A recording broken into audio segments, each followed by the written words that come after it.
Bonjour à celles et ceux qui nous ont déjà rejoints. Il est 10 heures pile. Je vous propose éventuellement d'attendre encore peut-être 1 ou 2 minutes. Je veux simplement m'assurer que tous les intervenants du jour soient connectés avant de commencer. A priori, on a Yves qui est bien là, Alain qui est connecté, Emmanuel est connecté aussi, et Malo est connecté. Donc c'est bon, on est au complet côté intervenant. On avait également à l'ordre du jour Antoine Camus qui devait intervenir, mais il a eu un petit incident ce matin, ce qui l'empêche d'être connecté. Néanmoins, il m'avait bien envoyé ses slides, donc je pourrais vous joindre sa présentation aux envois, disons, ultérieurs pour que vous puissiez la consulter. Mais voilà, il s'excuse par avance de son absence. Donc, merci encore d'être connecté ce matin pour ce webinaire qui s'intitule, vous le voyez à l'écran normalement sur la slide d'introduction, numérique et mobilité. Quelles opportunités en 2024? C'est un webinaire qu'on présente sous French Automotive and Mobility Network, qui est l'entité chapeau des pôles de compétitivité mobilité routière français et de la PFA basée à Bruxelles, que je peux vous présenter rapidement tout de suite, qui est une entité chapeau qui a été établie, donc comme je le disais, à Bruxelles en 2019, qui est le fruit d'un projet commun de 5 entités fondatrices, dont les 4 pôles mobilité que j'ai mentionnés juste avant, ID4 Mobility, Cara, le pôle véhicule du futur et Nextmove que vous voyez à l'écran avec leur ancrage, disons, géographique spécifique. Et puis la PFA au centre de la map qui a cette dimension nationale. Au total, on réunit la somme des adhérents de ces 5 entités nous permet de réunir aujourd'hui plus de 1500 adhérents, dont 65% de PME, et d'être présent sur 9 régions françaises, donc une grande partie du territoire national. Pour revenir plus spécifiquement sur le sujet qui nous intéresse aujourd'hui, sur l'agenda du jour, donc l'idée aujourd'hui, c'est de plonger un petit peu dans le dispositif Digital Europe, qui sera dans un premier temps introduit par Yves Pindaven, qui travaille pour la Commission européenne, qui nous fera voilà, une introduction générale au programme en lien avec les EDIH. Et puis, dans un second temps, donc, on détaillera plus spécifiquement les différents EDIH français qui sont aujourd'hui, depuis quelques mois, lancés et qui sont aujourd'hui mis en œuvre. Donc, comme je l'ai dit, Minasmart ne sera pas présenté aujourd'hui, mais 3 autres seront présentés, dont celui qui est piloté par le pôle véhicule du futur, donc qui est l'une des entités de French Automotive and Mobility Network, et puis Image et Réseau avec Malo Levrel. Ça sera aussi présenté, enfin, présentera son EDIH, le DIH Bretagne, et puis même chose pour le pôle systématique avec le DIH DigiHall. Donc voilà, j'en dis pas forcément plus. Voilà, comme d'habitude sur ce type de webinaire, je vous demanderai de bien vouloir veiller à ce que vos micros soient éteints. Vous pouvez aussi éteindre vos caméras pour que la bande passante soit peut-être plus fluide. Et pour les questions, donc on aura un temps de questions et réponses. On a dédié 10 minutes pour ça en fin de webinaire. Donc, dans l'idéal, posez vos questions dans le chat, on les notera, et puis on reviendra dessus dans ces 10 minutes-là. On pourra même éventuellement vous donner la parole pendant ce temps de questions et réponses pour que vous puissiez peut-être reformuler votre question à l'oral ou préciser. Voilà, c'est tout de mon côté. Yves, je vous laisse la parole. Si vous avez des slides à présenter, vous pouvez le faire normalement. Voilà, ben, on voit très bien votre écran, donc c'est parfait. Parfait. Merci. Bonjour tout le monde. C'est un plaisir d'être là avec vous ce matin pour vous présenter finalement une initiative que nous avons démarrée déjà depuis quelque temps. Il a fallu un peu de temps pour trouver les budgets pour la mettre en œuvre, mais qui vraiment partait d'un constat qui était que les PME et plus tard après les acteurs de services publics se retrouvent face à un mur, face à une barrière à l'entrée, de savoir quelles sont les technologies numériques qui peuvent les aider à se transformer. Et typiquement aussi, l'intérêt est d'avoir non pas un centre unique qui servirait toute l'Europe, mais d'avoir quelque chose dans le voisinage de la PME, puisqu'on s'était rendu compte que une PME ne va pas se déplacer à plus de 50, 100 km au-delà de son point de départ. Et donc, c'est comme ça qu'on a lancé cette initiative. Et donc les European Digital Innovation Hub, on avait fait des ballons d'essai déjà avec le programme de recherche et d'innovation pour des technologies de pointe. Et maintenant, on a lancé de façon systématique sur toute l'Europe, plus un certain nombre d'autres pays, vraiment une présence régionale qui permet justement d'accompagner les PME dans leur transformation numérique. Et c'est vraiment l'objectif cible ici. La PME n'a pas à venir avec un besoin déjà exprimé en termes de technologie, elle vient avec un problème.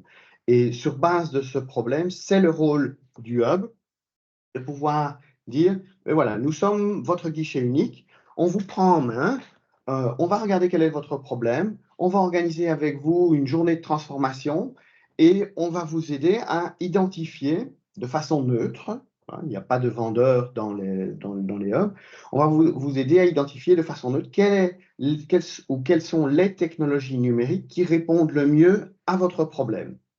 Et cela, soit gratuitement, soit à un prix réduit, puisque finalement, cet échec de marché, de pouvoir trouver ce type de service, est notre raison d'être, notre raison d'intervenir avec de l'argent public pour permettre ce type de transformation et de montée en gamme de nos entreprises, que ce soit au niveau du produit, donc du numérique dans les produits, dans les processus, ou même changer de business model et de partir beaucoup plus sur de la servitisation.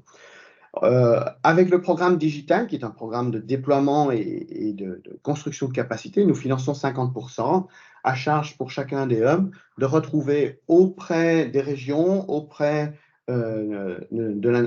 du niveau national ou auprès des entreprises, si jamais il y a un reste à charge, le financement complémentaire. Et vraiment, vous allez le voir prochainement, chacun des hubs ici qui va se présenter sont des praticiens ils ont accès aux technologies numériques, soit à travers des centres de recherche, des universités techniques, des pôles d'innovation, il y a des accélérateurs, des incubateurs. On retrouve un peu de tout qui permet justement de, à chaque fois, choisir quelle est la meilleure expertise nécessaire pour le cas concret. En termes de services, on a demandé à chacun des hubs de finalement couvrir 4 grandes familles de services. La plus importante, c'est la famille de Test Before Invest, c'est-à-dire de donner cette possibilité aux PME de tester quelles sont les technologies numériques qui peuvent les aider dans leur transformation avant de faire la décision d'investissement dans la technologie en question. Hein, donc, ça peut monter ça va du conseil jusqu'à des preuves de concept, par exemple. D'autres grandes familles, c'est d'aider justement les travailleurs et les employés et leurs gestionnaires au niveau de leurs compétences. Comment appréhender le numérique? Ça ne sert à rien d'installer des outils numériques dans une société si en plus de ça, on ne leur montre pas ce que ça peut faire et comment les utiliser.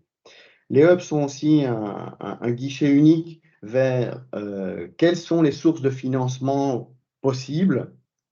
Et pour cela, ça demande de connaître assez bien quel est l'écosystème dans lequel, l'écosystème régional, l'écosystème national, l'écosystème européen, dans lequel le hub évolue.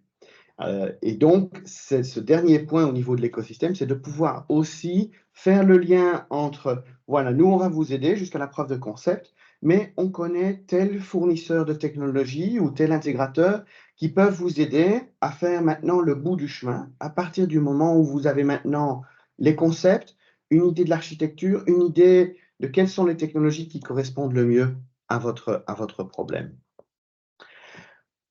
On fonctionne sur ces quatre grandes familles, on fonctionne en réseau. Et on fonctionne en réseau sur toute l'Union européenne, plus l'Islande, le Liechtenstein et la Norvège. Donc, ça, c'est vraiment la force du réseau. C'est si, par exemple, un hub n'a pas toutes les compétences et n'est pas supposé avoir toutes les compétences, il peut faire à ce moment-là appel au réseau en disant, voilà, j'ai ce type de problème-là, qui l'a déjà vu, qui peut m'aider spécifiquement sur ce cas concret. Donc, il y a vraiment un ancrage régional et un ancrage européen. Et cela va pour tout type de clients, hein, que ce soit des clients avec des besoins plutôt de base en termes de numérisation, qu'à des clients avec un besoin de numérisation beaucoup plus élevé, qui ont même parfois besoin de faire appel à des labos de recherche pour aller juste le petit bout un peu plus loin que ce qu'on pourrait trouver sur le marché. La situation dans laquelle on se retrouve aujourd'hui, c'est on a plus de 200 hubs sur toute l'Europe pour rencontrer justement les demandes des entreprises et des organismes de secteur public.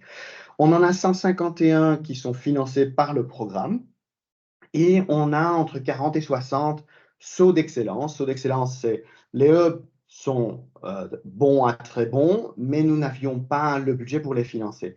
Et s'ils trouvent un budget pour opérer de façon soutenable, à ce moment-là, nous les reconnaissons comme étant égaux par rapport aux hubs qui sont financés. Et comme je disais, c'est sur toute l'Europe, plus la Norvège, l'Islande, le Liechtenstein. Ensemble, vous prenez à peu près n'importe quel secteur ou n'importe quelle technologie, ensemble, il est toujours possible de trouver un hub qui connaît telle technologie ou qui est actif dans tel secteur. Hein, chacun des hubs a été demandé de plus ou moins se spécialiser sur un portefeuille de technologies et de pouvoir comprendre le langage spécifique d'un secteur, que ce soit le secteur manufacturier, le secteur de santé, que ce soit le transport et la mobilité.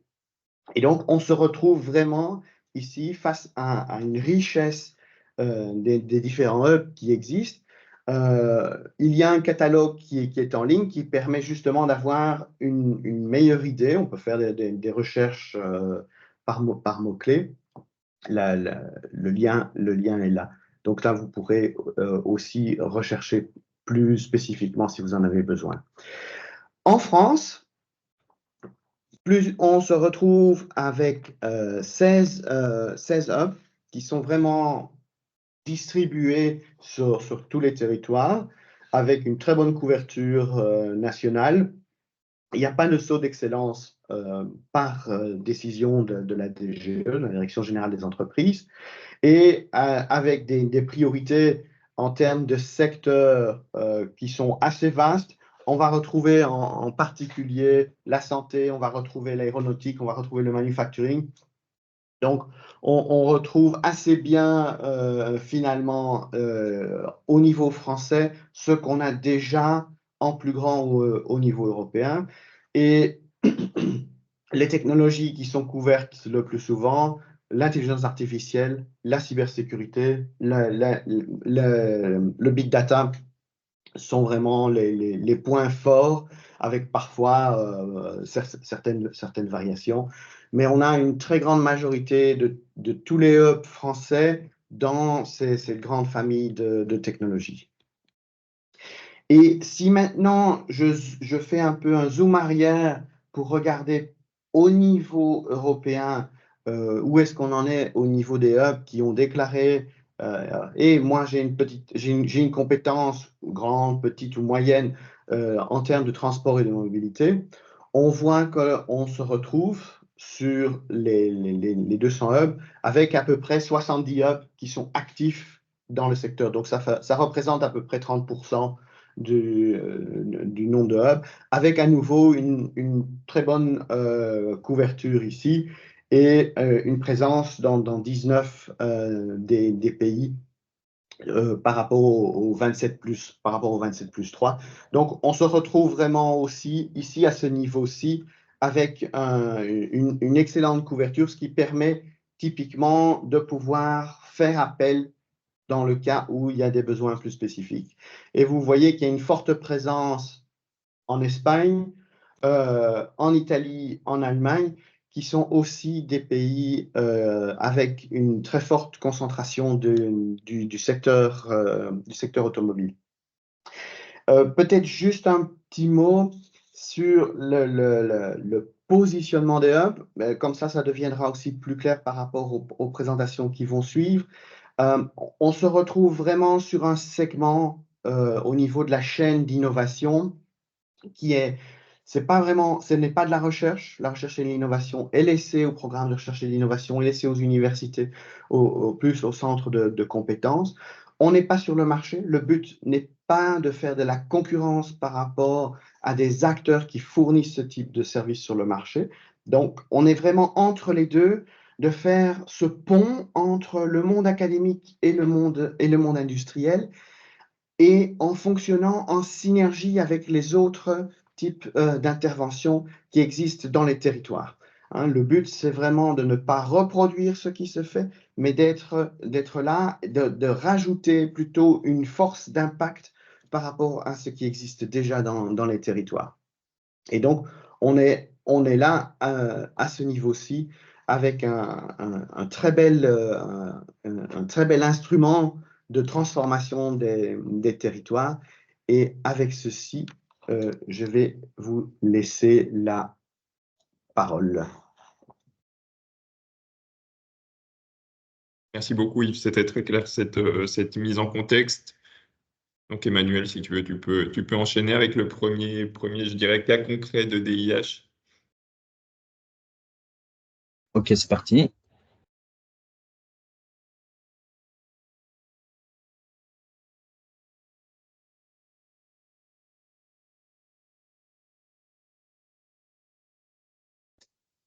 Bonjour à toutes et à tous. Est-ce que vous m'entendez bien? Est-ce que vous voyez bien déjà? Très bien, parfait. Très bien, impeccable. Alors c'est parti. Donc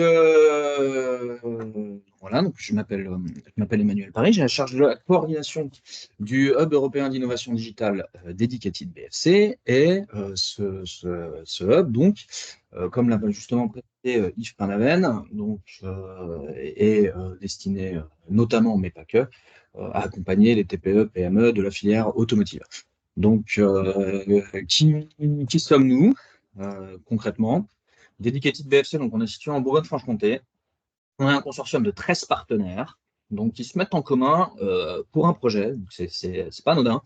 13 partenaires qui se mettent en commun pour réaliser ce projet d'accompagnement des entreprises dans leur transition numérique.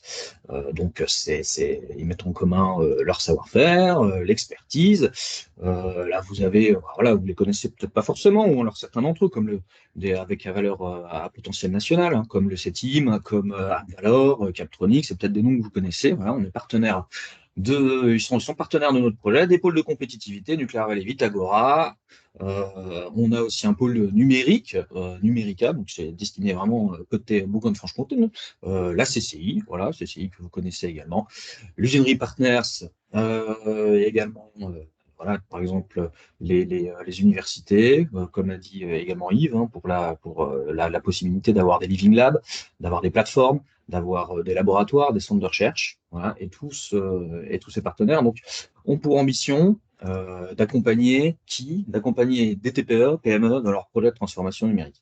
L'objectif, c'est vraiment qu'elles aient un projet de transformation numérique de transition digitale.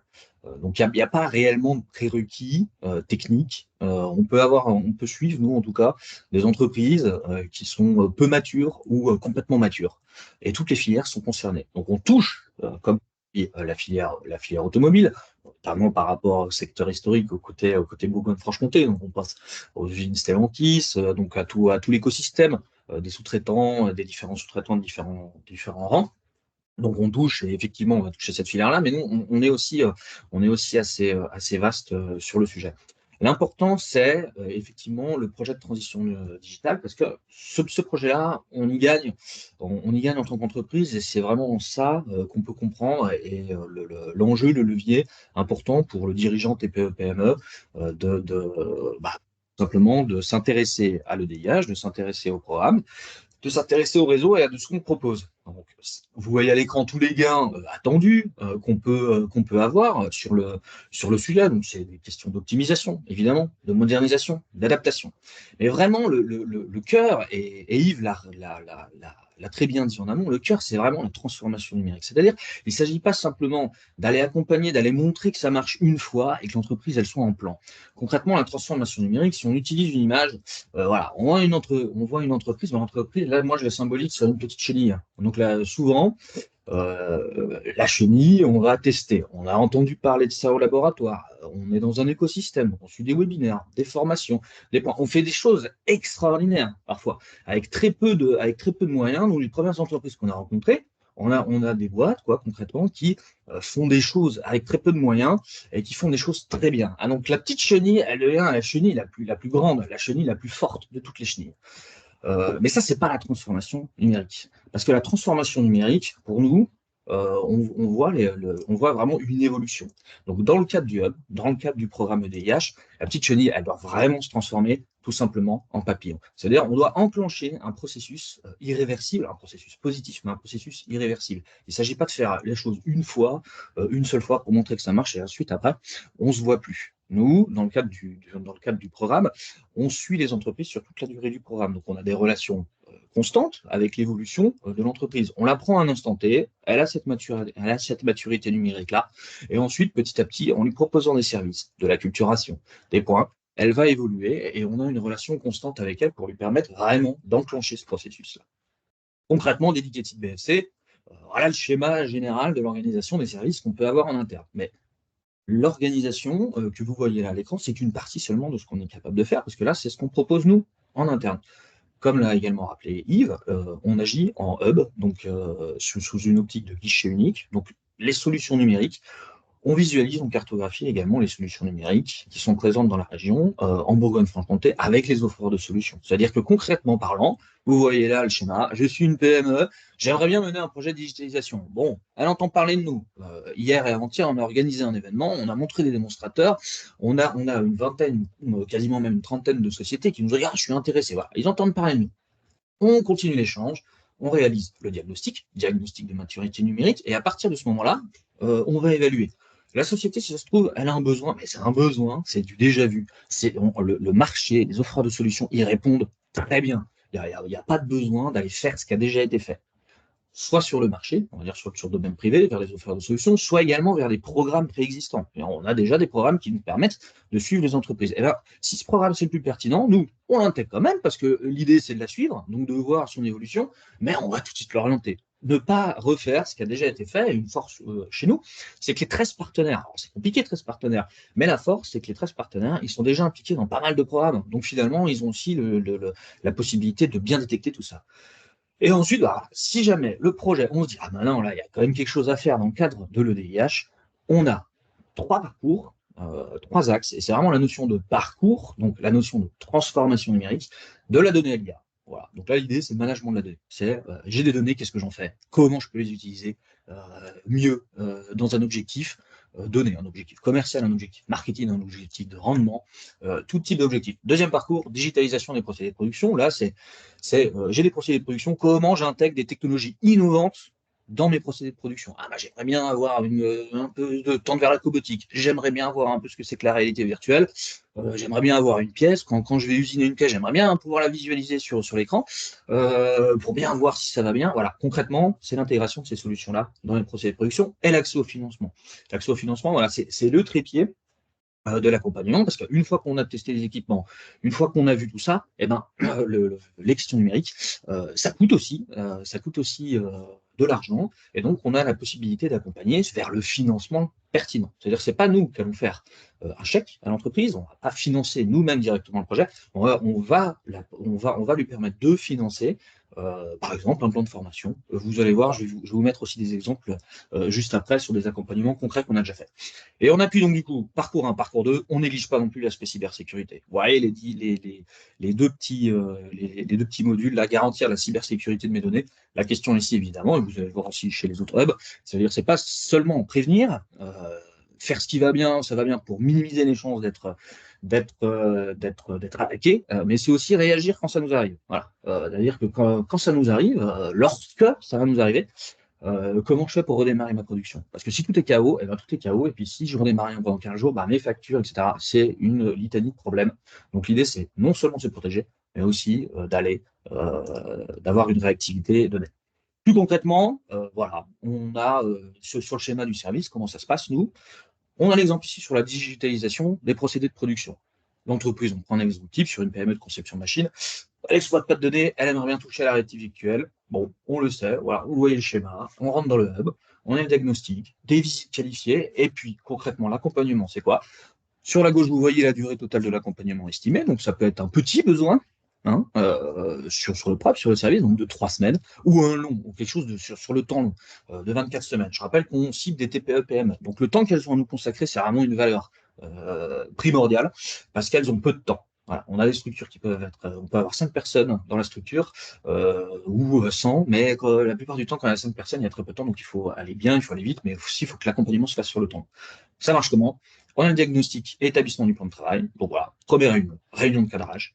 On va pouvoir dire à l'entreprise, ouais, regardez, les démonstrateurs, on connaît les démonstrateurs dans d'autres DIH. Là, c'est les travaux. On a accueilli hier des EDIH dans le cadre de notre événement annuel dont j'ai déjà parlé. On a justement échangé sur la liste, qu'est-ce que vous avez, vous, comme démonstrateur sur vos Living Labs? Qu'est-ce que vous avez? Nous, on a des démonstrateurs présents en région et ailleurs, et on a la possibilité d'envoyer l'entreprise en disant, ça serait bien, on va organiser une journée, et vous allez voir comment ça marche. Et si elle veut aller plus loin, sur cet outil-là, elle trouve ça pertinent, on lance des essais. On va faire, comme l'a également cité Isma Babel, on va aller carrément jusqu'au test before invest, c'est-à-dire jusqu'à la preuve que ça peut marcher dans ce cas de figure, ça marche et ça donne là. Concrètement, ces services, ils ont un coût, et nous, sur ces services-là, il y a des services d'accompagnement de base, de vie qualifiés de base, qui pour les TPE-PME, n'auront pas de reste à charge, mais sur le POC, on peut attendre entre 20 et 30% de reste à charge. Donc concrètement, sur le coût total, il va rester quasiment 4 000 € à la charge de l'entreprise sur un accompagnement donné. Quelques exemples, voilà. On fait du sur-mesure, c'est vraiment l'ambition de faire du sur-mesure. Donc, comme dit, il y a des entreprises qui ont des besoins très très simples, très très primaires, et d'autres qui veulent déjà qu'on ait une idée bien poussée sur où on va aller.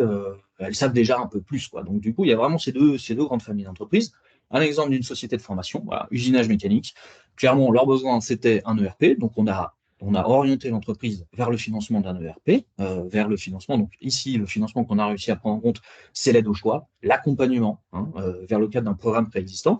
Et finalement, en échangeant, elle est revenue vers nous, elle nous a dit, mais là, j'aimerais bien avoir la connectivité entre les machines, là où les étudiants sont, et le magasin. Voilà, concret. Parce que avec la mise en place de l'ERP, on se rend compte que pour avoir la fiche, l'édition, la fiche outil, il y a la pièce qui sort. Et aujourd'hui, la pièce, il y a des allers-retours, il y a des risques, il y a quoi que ce soit. Et donc, on a ce projet qui commence à poindre sur la connectivité entre le magasin et les machines.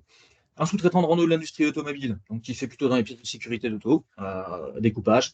Ça, c'est également sur un aspect de base, sur l'accès au financement. Donc ici, lui, il voulait internaliser au maximum, faire les choses chez lui. Donc on a pu trouver avec un laboratoire de Besançon et on planche justement en ce moment même sur un projet collaboratif de recherche. Donc l'idée, c'est d'avoir un contrat doctoral chez lui pour 3 ans. Pour permettre d'aller de plus en plus loin en interne avec les spécificités internes sur ces sujets-là. Une société de décolletage, tout simple, sur un accompagnement également cyber, de 10 jours, prévisionnel de 4, mais finalement, ça a duré 10 jours avec à la clé, donc du coup, une restitution d'un plan d'action. Concrètement, qu'est-ce qui va? Qu'est-ce qui va pas? C'est quoi vos pas forts? C'est quoi vos points faibles? C'est quoi vos priorités par rapport à vos finances aussi, parce que se mettre en norme cybersécurité, ça a également un coût. Donc, vos priorités en fonction des besoins sur le donné. Et derrière, on a une détection d'un besoin sur une connectivité, donc un besoin simple de test sur une question de connectivité, et ça se faisait très bien avec un offreur de solution. Donc, on a permis de renvoyer l'entreprise vers l'offreur de solution. Voilà, je vous ai tout dit. Je vous remercie beaucoup pour votre attention. Et donc, je rappelle également qu'on est donc un projet cofinancé par l'Union européenne au travers du Fonds Digital Europe et la région de Bourgogne-Franche-Comté au travers du Fonds FEDER. Merci beaucoup, Emmanuel. Malo, je te propose d'enchaîner.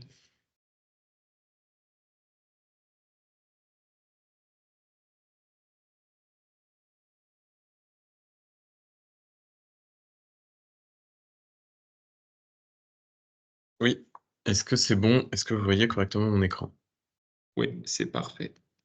Très bien. Donc, bonjour à toutes et à tous. Malo Levrel, chargé de projet européen au pôle Image et Réseau, donc la structure coordinatrice de l'EDIH Bretagne.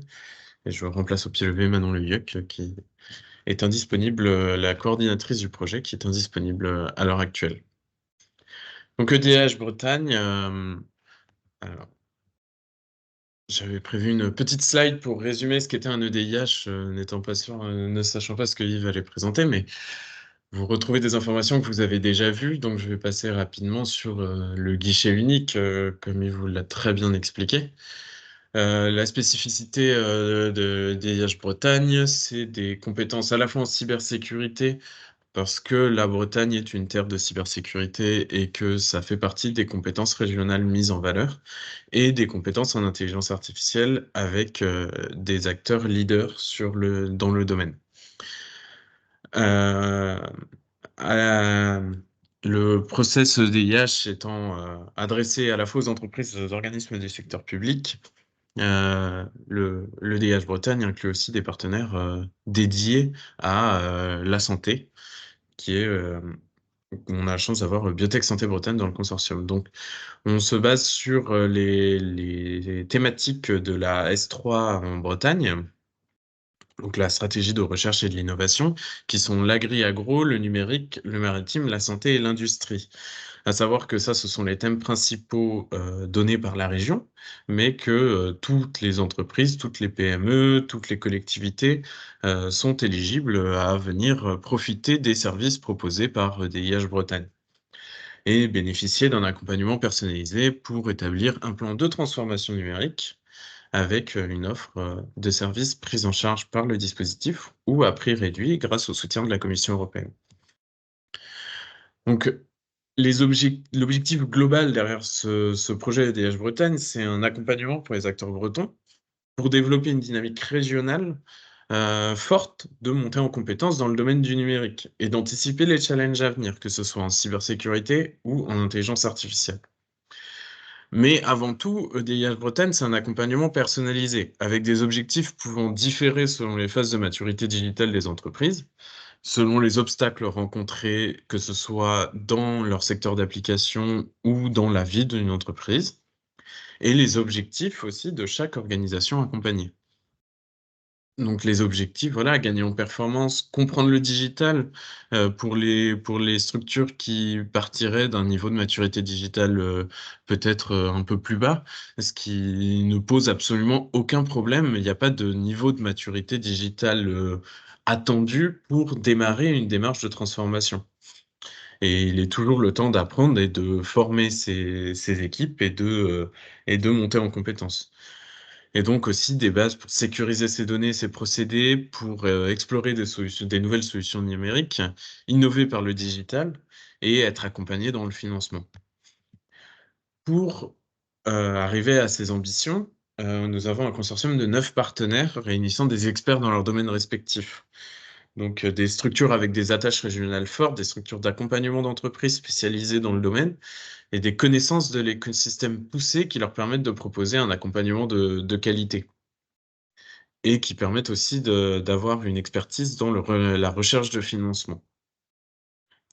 On a aussi des experts de la cybersécurité, avec le pôle d'excellence cyber, qui ont les capacités de qualifier les besoins des clients EDIH et qui ont le réseau nécessaire pour les emmener à la rencontre des prestataires les mieux adaptés au sein de leur catalogue et de leur proposer vraiment une validation des process qui correspondent aux obstacles rencontrés par les clients accompagnés. Et nous avons également des experts de l'intelligence artificielle qui ont les infrastructures, mais aussi les connaissances qui permettent de lever les verrous à la mise en place de l'IA dans une démarche de développement. Et pour accompagner tout ça, donc comme je vous le disais, nous avons Biotech Santé Bretagne et ses partenaires affiliés pour adresser spécifiquement le domaine de la santé. Et nous avons également le CNAM et l'IMT Atlantique et l'INRIA qui adressent la partie formation avec une offre de formation très large sous différentes formes et permettant de me faire monter en compétences les employés des entreprises ou les membres de chaque organisation accompagnée. Donc, pour parcours d'accompagnement, la base de notre accompagnement, c'est le diagnostic. Le diagnostic, en fait, que ce soit le diagnostic de maturité digitale par lequel tout commence, qui permet d'évaluer en profondeur les besoins et les objectifs de l'entreprise et d'établir la feuille de route, soit que cette feuille de route renvoie vers les diagnostics d'intelligence artificielle ou de cybersécurité, soit qu'elle renvoie vers des services déjà proposés par DIH Bretagne ou vers des partenaires. Les diagnostics IA et cyber, donc qui se basent sur les connaissances et l'expertise de nos partenaires, qui sont spécifiques aux thématiques concernées et qui permettent de mettre en place des feuilles de route spécifiques aussi à ces thématiques et qui permettent de rediriger vers des partenaires du projet qui auraient des services à proposer qui correspondent aux obstacles rencontrés par les entreprises. Donc là, encore une fois, l'objectif, c'est pas de vous attirer à tout prix vers les partenaires du projet, mais bien de se baser sur la richesse de l'écosystème régional, que ce soit en termes d'accompagnement ou en termes d'expertise en cybersécurité et en intelligence artificielle, et de rediriger les clients DIH vers l'interlocuteur le plus adapté à leurs besoins. Et tout ça, l'objectif, du coup, est de se développer soutenu par des prix réduits et par un accompagnement de proximité qui est un suivi par notre partenaire, les 7 Technopoles de Bretagne, qui restent au contact des entreprises tout au long de leur parcours au sein du parcours client EDIH pour identifier des nouveaux obstacles ou faire état de l'évolution des services ou de l'évolution de l'entreprise elle-même. Donc, avec 80 services disponibles en tout à destination des entreprises et des organisations publiques, l'idée, c'est vraiment comme je vous l'ai déjà dit, de partir des blocages identifiés et d'avoir une transformation numérique et une montée en compétences globale au niveau régional et de venir compléter des services offerts à d'autres échelles au sein de l'écosystème breton.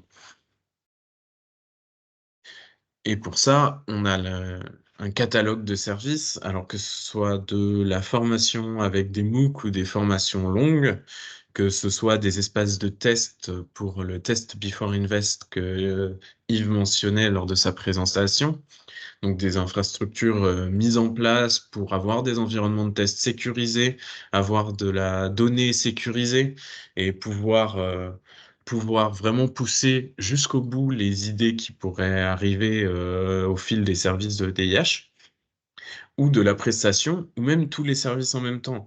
C'est vraiment un accompagnement sur mesure, personnalisé, qui est fait pour aider les entreprises et les acteurs économiques bretons. Tout ça accompagné du coup de la recherche de financement adapté aux besoins de l'entreprise, là où on a la chance d'avoir des structures spécialisées dans le domaine. Donc voilà, je vous remercie de m'avoir écouté et je vous laisse avec les différents contacts si vous êtes intéressé.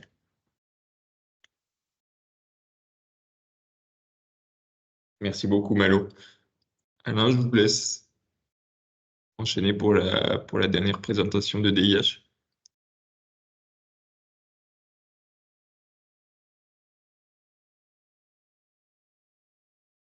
Je vais partager mon écran.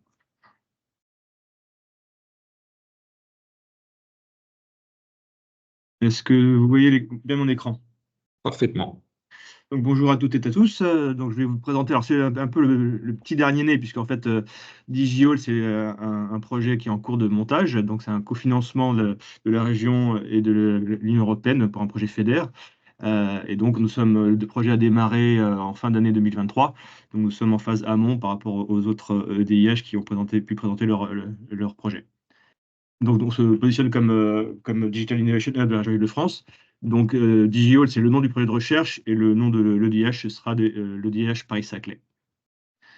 Donc, notre mission, c'est vraiment de permettre l'accélération de la transition numérique des PME industrielles européennes en renforçant les compétences dans le domaine digital. Donc, surtout par rapport à DigiHall et Île-de-France, Paris-Saclay, c'est de se focaliser sur les PME de la région. Et évidemment, les résultats attendus, c'est de leur permettre d'accroître leur compétitivité, de leur fournir différents services liés à l'innovation, de créer des emplois et, in fine, de créer des nouveaux produits et services. Alors, les objectifs du projet, donc il y a 5 objectifs principaux. Donc, pour démarrer, c'est vraiment la partie diagnostic, donc d'être capable d'analyser les besoins en technologie numérique des PME manufacturières, qui sont souvent à différents stades de développement, de favoriser l'adoption de technologies numériques par ces PME, donc via un catalogue d'offres de solutions, de renforcer la compétitivité et les capacités d'innovation des PME sur le long terme, de faciliter l'accès des PME au financement et de faciliter l'accès des PME franciliennes aux autres EDIH. Donc, les 3 domaines d'application, c'est l'intelligence artificielle, la cybersécurité et le calcul de haute performance. C'est les 3 secteurs qui ont été définis dans le cadre du projet DigiHall. Donc le projet est porté par le CEA List. Et donc, il y a différents partenaires comme l'Université Paris-Saclay qui va plutôt être basée sur la partie formation, la CCI sur le sourcing de PME, il y a l'Institut Mines Télécom, l'INRIA et Systématique, nous allons être plutôt axés sur la partie dissémination et également l'IRT Systemix. Donc les 4 types de services, donc l'idée c'est effectivement de commencer par la partie formation, permettre effectivement aux PME manufacturières de se lancer dans la formation sur la partie digitale, d'expérimenter les solutions qui émaneront de leur projet. Donc l'idée c'est vraiment d'être capable de tester leurs preuves de concept, de les mettre en relation dans le cadre de recherche de partenariat, et donc la systématique peut aussi aider dans la mise en relation avec le réseau. Et la partie de financement, c'est de les aider dans le soutien de la recherche d'investissement. Donc, vous voyez les différents secteurs stratégiques qui sont un petit peu dispatchés par ordre d'importance. Donc, là, il y a la partie aéronautique, spatiale, défense, la partie mobilité, transport, santé, dispositifs médicaux, l'agroalimentaire, la chimie, l'électronique et les télécommunications, les matériaux de construction, le numérique et la sécurité, la production et distribution d'énergie, bois et emballage, le luxe et la cosmétique et les équipements robotiques deep tech. Donc, l'idée, c'est vraiment de sourcer des PME manufacturières dans ces différents secteurs qui sont stratégiques à la fois pour notre UDIH et pour la région. Donc, comme je vous l'ai dit, le projet est en phase de démarrage. Donc, nous sommes actuellement dans la définition des différents services que chaque partenaire pourra apporter dans le cadre du projet, et également commencer à trouver les différentes méthodes pour identifier et recruter les différentes PME du territoire. Je vous remercie pour votre attention et n'hésitez pas à nous contacter si vous êtes intéressé par le projet. Merci bien.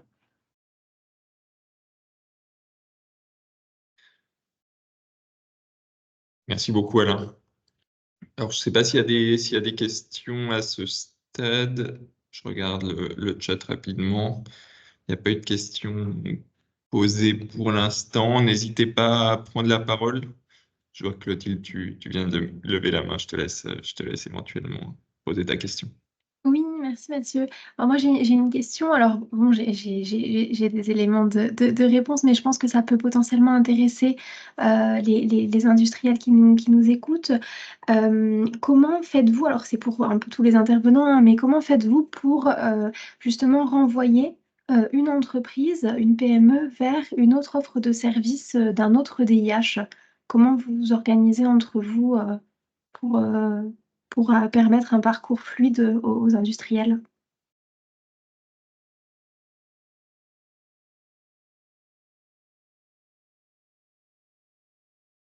Une ébauche de réponse, si vous voulez. Concrètement, le plus important au niveau des EDIH, c'est de se parler, parce que les services sont sur mesure, donc ils se réactualisent. Donc, on a des offres de formation. Voilà, on a une formation, nous, Dedicated BFC. On n'a pas pour principe de base de fournir des formations. On n'en a pas, on va pas utiliser, mais la formation en propre, c'est pas un angle mort. Donc, on s'est connecté avec d'autres DIH qui proposent au contraire beaucoup de formations. Et tout simplement, on se parle, on se tient au courant sur les évolutions de formation. Déjà, ça permet de savoir quels services sont disponibles pour pas déjà raconter n'importe quoi à la base, de dire que tel service il est disponible alors qu'en fait il ne le serait plus. Et ensuite, tout simplement, on accompagne avec deux EDIH voilà, sur les modalités entre nous en amont pour être comme tu as dit, Clotilde, le plus fluide possible pour que le parcours client, en tout cas, il soit le plus simple entre les EDIH. Voilà.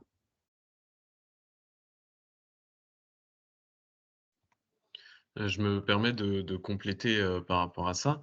EDIH, c'est un projet. Alors, la mise en place est régionale, mais ça reste un projet commun en fait entre les différents EDIH. Donc, il y a des discussions et des échanges entre les différents EDIH, qu'ils soient français ou européens, avec de la collaboration, avec des échanges. Et c'est pas des consortiums qui sont fermés uniquement sur leurs frontières et il y a la possibilité de collaborer entre acteurs EDIH.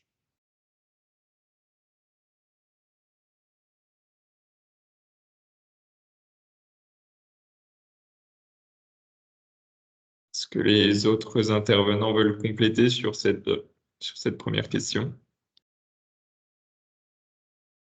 Ou Alain? Oui, peut-être un point. Il y a une collaboration qui existe de façon plus naturelle au niveau national, à travers le corridor France, par exemple, entre les hubs français. Mais aussi, on a mis en place de façon plus structurée à travers des groupes thématiques. On peut retrouver le nombre de groupes thématiques sur le site web. Je mettrai dans un moment peut-être le lien, comme ça vous pouvez aller voir. Mais pour les hubs qui travaillent dans le secteur manufacturier, qui utilisent la donnée dans le secteur manufacturier, forment un groupe thématique. Ceux qui travaillent dans la santé forment un autre groupe thématique. Et donc, du coup, avec un échange aussi de façon plus structurée, de meilleures pratiques entre les différents DIH qui permet de faire cette jonction. Et nous avons aussi mis sur pied ce qu'on appelle le Digital Transformation Accelerator, qui est une action de support qui aide justement à animer le réseau et donc à rendre plus fluides les différentes interactions dans le réseau. Donc voilà, il y a des choses informelles et il y a des choses plus structurées qui existent pour justement favoriser cette coordination et cette collaboration. Merci beaucoup. Alain, est-ce que vous voulez compléter?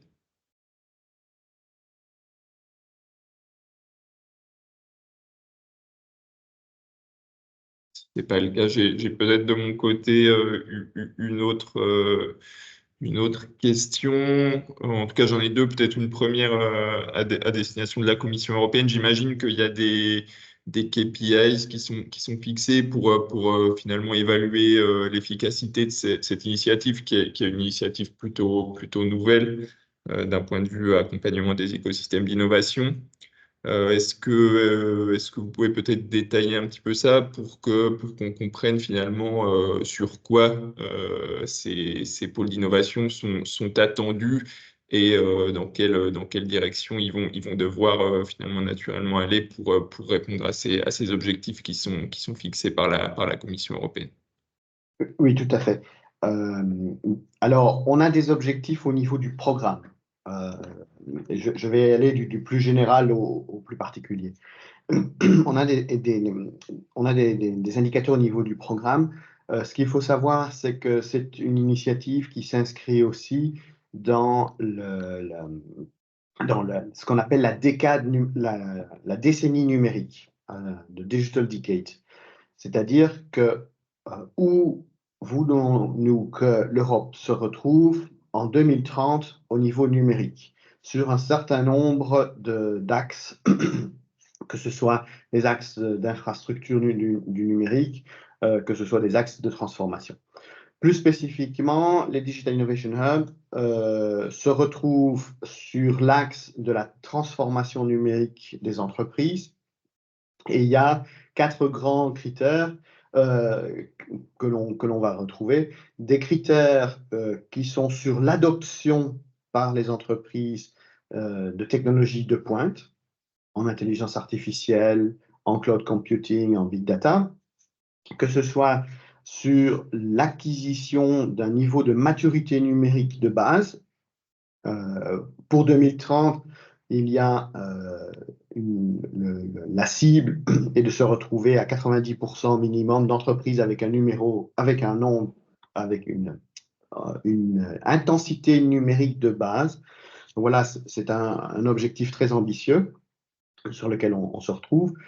Et de la même façon de favoriser aussi l'émergence de start-up et l'émergence de licornes. Donc voilà, ce qui risque, ici on risque de se retrouver avec l'émergence de licornes sur plutôt quelques petits problèmes au niveau pour atteindre les objectifs, étant donné qu'il y a eu un retour sur le type d'environnement financier dans lequel on se retrouve. Autant où des taux d'intérêt négatifs, l'argent était plutôt facile à obtenir. Ici, ça risque d'être aussi un objectif ambitieux en vue de l'atteindre. Ça, c'est vraiment au niveau du programme. Au niveau des hubs aussi, nous, ce qu'on regarde, on demande à chaque hub finalement d'inscrire ce qu'on appelle un test de maturité numérique à chaque fois qu'ils rencontrent des prospects. Et au moment où ils auront livré un service plus conséquent, de pouvoir refaire ce test de maturité numérique 1 an plus tard et 18 mois plus tard. Donc vraiment pour pouvoir voir est-ce que oui ou non les différents prospects ont été mis sur une trajectoire d'amélioration, sur une trajectoire de transformation numérique. Après, chacun des hubs a aussi ses données en fonction du budget qui a été reçu. Hein. Plus ou moins, on estime que le budget total, hein, commission plus financement national ou régional, on doit retourner plus ou moins autour de 1 million par an. En budget de fonctionnement, qui se traduit, ce 1 million se traduit en différents types de services. Chacun des hubs, en fonction de la structure économique de la région dans laquelle il opère, c'est finalement donner des indicateurs qui sont du type correspondant à la structure économique justement de la région. Donc on va retrouver ici des différences. Mais ça, c'est aussi un point que l'on regarde parce que ce que l'on veut voir vraiment, c'est l'effet transformateur. C'est quel est l'impact. Et donc, on récolte au fur et à mesure aussi ces différents indicateurs qu'on regarde de façon assez fréquente pour voir aussi est-ce que réellement il y a une certaine activité, est-ce que l'on est en train d'être sur la bonne voie, est-ce qu'il y a des choses à améliorer. Et on a pris une approche très, très pragmatique qui est de dire, bon, on ne sait pas tout. Donc, au fur et à mesure où on voit le fonctionnement, si le hub vient me retrouver en me disant, et voilà, on avait pensé à lancer tel service, mais ce service ne fonctionne pas, et on voit par contre qu'il y a beaucoup plus de demandes pour cet autre type de service, eh bien, on ajuste les voiles pour se retrouver vraiment au plus près du vent. Il faut que il y ait un intérêt au niveau des entreprises. Et c'est vraiment être utile dans les territoires, ce que l'on recherche. Donc voilà, ça c'est un petit peu l'ensemble des indicateurs que nous regardons. D'accord, très clair. J'ai peut-être une toute dernière question. Alors, c'est en lien avec la présentation qui a été faite par Emmanuel qui mentionnait des des success stories.